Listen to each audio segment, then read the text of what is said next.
Bene data bakundwa b'umwami Yesu Kristo, mwese abakurikira izi nyigisho tubahaye ikaze mu biganiro bya Saveur Divine. Ibi biganiro mu bitegurirwa n'abavugabutumwa bwiza batandukanye, akaba ari umuhamagaro ugendera ku ijambo ry'Imana byanditse mu gitabo cy'ubutumwa bwiza uko bwanditswe na Matayo ibice 24 umurongo wa 14. Kandi ubutumwa bwiza bw'ubwami buzigishwa mu isi yose ngo bube ubuhamya bwo guhamiriza amahanga yose, nibwo imperuka izahera ko ize. Ibi biganiro mubikurikira ku channel ya YouTube yitwa Saveur Divine. Tubifurije kugubwa neza. Imana Data ari nayo So ibaho umugisha. Mwami Yesu Kristo nashimwe kandi ahabwe icubahiro.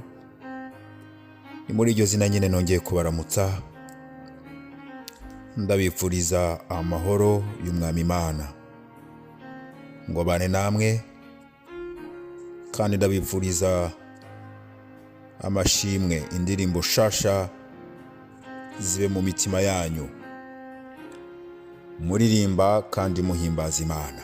Mana ishimwe. Nongeye gushimira uhoraho Imana kubw'uno munsi itwongeye kugira ngo tusangire amajambo y'Imana mu kiganiro Saveur Divine. Mwene so kwizera Fabien, ndifuza ko Imana iduhana umugisha. Turi ku munsi wa gatanu, indwi turayisozereye. Twari tumaze iminsi turiko turasangira ijambo ry'Imana rivuga ngo umutima wanje himbaza uhoraho, dusanga mu Izaburi y'103. Imana ihabwa icubahiro kuko yabanye natwe. Nifuje ko twongera gusangira iri jambo dusozera kino cyumweru, kandi dusanga muri Zaburi ya 98. Dusome ijambo ry'Imana. Nimuririmbire uhoraho indirimbo sha, kuko yakoze ibitangaza. Kiganza ciwe cy'iburyo n'ukuboko kwiwe kwera yabizanishije agakiza. Uhoraho yamenyekanishije agakiza kiwe, kugoroka kwiwe yakugaragarije ahabona mu maso y'abanyamahanga. Yibutse imbabazi ziwe no kugoroka kwiwe ngo abigirire inzu ya Isirayeli. Abo ku mpera z'isi zose babonye agakiza k'Imana yacu. Yemwe abari mu isi mwese, muvugirize uhoraho impundu. Turika muririmbishwe n'umunezero, mbere muririmbe ishimwe. Muririmbire uhoraho ishimwe, muvugire inanga, muririmbe indirimbo. Muvugirize impundu imbere y'Umwami uhoraho, inzumbete n'ijwi ry'inzamba.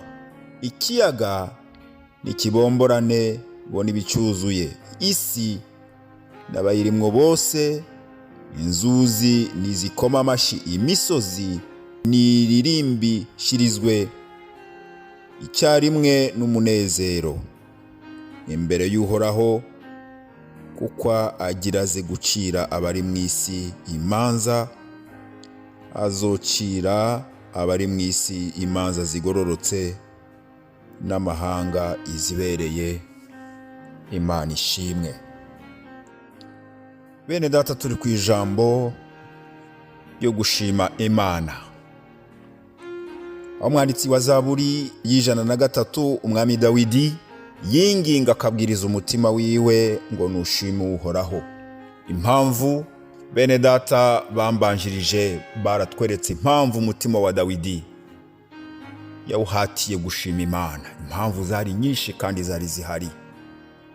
Imana ishimwe. Natwe kuri uno munsi turafise impamvu yo gushima Imana. Muri no minsi, uku kwezi, aya matarike ku 12 dufise impamvu nyinshi zo gushima Imana. Mbere nico gituma mu makominote atandukanye y'abizera haba umugenzo mwiza wo gufata igihe cyo gushima Imana muri kino gihe cyo kurangiza uyu mwaka. Imana ishimwe. Ahanini amashimwe yacu muri kino gihe ahagarara kuko Imana yabanye natwe ikaturinda mu bikomeye, ikabana natwe tugaheza umwaka amahoro, tukaba turi bazima. Amashimwe menshi ahagarara ngaho kandi impamvu yumvikana. Ariko uyu munsi nifuje ngo inyuma yo kurindwa, Imana yagize neza kuturinda no kutuzigama. Ihabwe icubahiro. Imana yagize neza kuturindira imiryango. Ihabwe icubahiro. Imana yarakoze kuko yaduhaye icyo dushobora kurya, byo kunywa, byo twambara, mbere naho dushobora kuba. Imana yaduhaye umugisha utandukanye mu buryo bwose.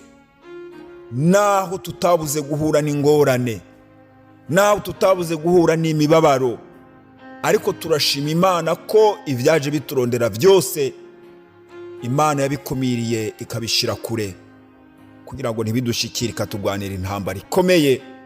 Uyu munsi jewe nawe tukaba tukiriho kandi turi bazima. Imana ihabwe icubahiro. Kuko Imana yaturinze ntiyagejeje aho gusa, ariko uyu mwanditsi wa Zaburi ya 98 avuga ikintu gikomeye.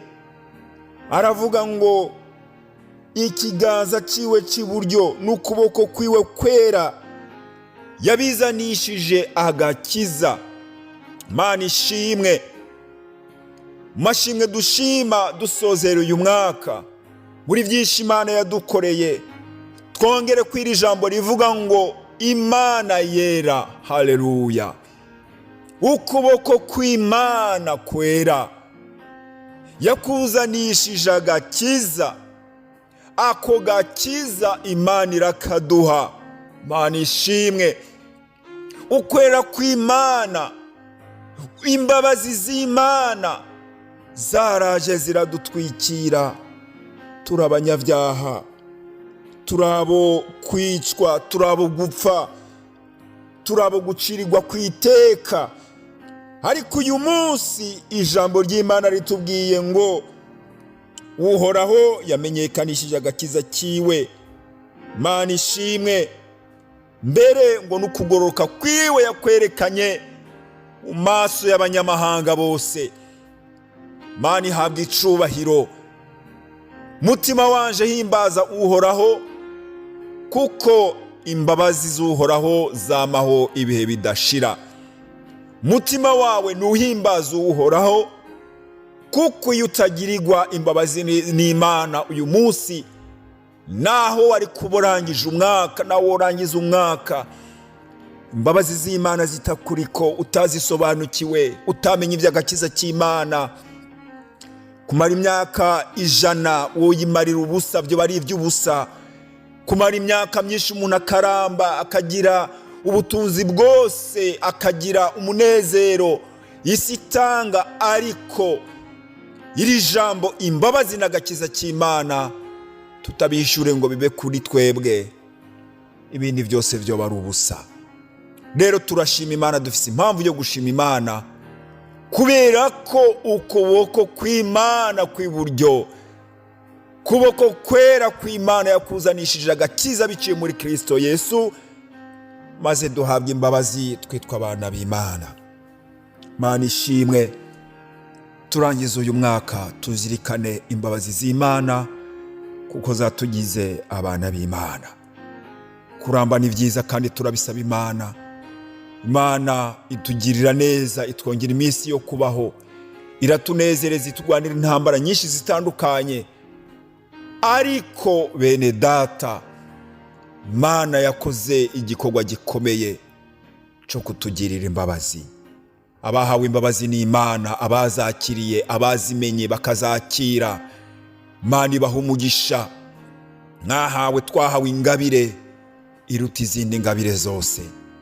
Nawe mwene data, nawe nshuti wumvira ijambo ry'Imana, utarakira imbabazi z'Imana itangira muri Kristo Yesu, icyo ndakwifuriza, kado ndakwifuriza y'uyu mwaka yo kubera nziza, nuko uvuga ngo ndangije uyu mwaka w'ibihumbi 2022 ntahuye imbabazi z'Imana ndazihishuriwe maze nkazakira nkitwa umwana w'Imana. Mwami Yesu abazigame kandi yongere kubagirira neza, ubugira kandi ndabifurije ibihe byiza by'iminsi mikuru turimwo, kandi turushiza kwegera intebe y'imbabazi y'Imana. Yesu aduhezagire twese. Amen.